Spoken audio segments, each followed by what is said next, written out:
وعلیکم السلام ورحمۃ اللہ وبرکاتہ۔ اللہ رب العالمین خیر و عافیت میں رکھے۔ سوال یہ تھا کہ میت کی طرف سے قرآن خوانی کروانا، قربانی دینا درست ہے؟ اس کا جواب یہ ہے کہ اللہ رب العالمین کا قانون یہ ہے، من عمل صالحا فلنفسہ، جس نے نیکی کا کام کیا اس نے اپنے ہی لیے کیا ہے۔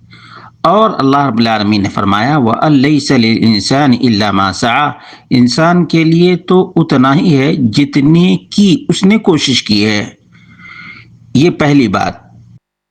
دوسری بات یہ ہے کہ اللہ کے رسول صلی اللہ علیہ وسلم ہمارے لیے اسوہ، قدوہ اور نمونہ ہیں۔ بولنے کے لیے تو تمام کے تمام لوگ بولتے ہیں کہ نبی کریم صلی اللہ علیہ وسلم واقعتاً ہمارے لیے اسوہ، قدوہ اور نمونہ ہیں، آئیڈیل ہیں، لیکن جب عمل کی بات آتی ہے تو اپنی منمانی کرتے ہیں۔ اللہ کے رسول صلی اللہ علیہ وسلم کے بارے میں قرآن کریم کا واضح بیان ہے، لَقَدْ كَانَ لَكُمْ فِي رَسُولِ اللَّهِ أُسْوَةٌ حَسَنَةٌ، اللہ کے رسول صلی اللہ علیہ وسلم تمہارے لیے بہترین نمونہ ہیں۔ نبی کریم صلی اللہ علیہ وسلم نے کسی بھی وفات شدہ کا نام لے کر قربانی نہیں دیا، جبکہ بیوی کا انتقال ہو گیا تھا، چچا کا انتقال ہو گیا تھا، دو بیٹیوں کا انتقال ہو چکا تھا۔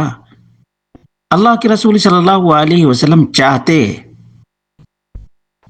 تو دے سکتے تھے ان کے ناموں سے یا نہیں، استطاعت کے باوجود اللہ کے رسول صلی اللہ علیہ وسلم نے نہیں دیا کسی بھی وفات شدہ کی طرف سے۔ تو کیا ہمیں نبی سے آگے بڑھنا چاہیے؟ یہ اہم بات ہے۔ اللہ رب العالمین نے فرمایا یا ایھا الذین آمنوا لا تقدموا بین یدی اللہ ورسولہ، ایمان والو اللہ اس کے رسول سے آگے نہ بڑھو۔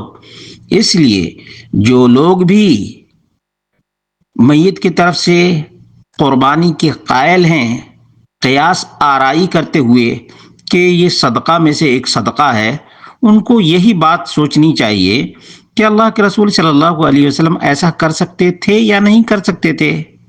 کر سکتے تھے، اس کے باوجود نبی کریم صلی اللہ علیہ وسلم نے نہیں کیا، تو کیا ہمیں کرنا چاہیے؟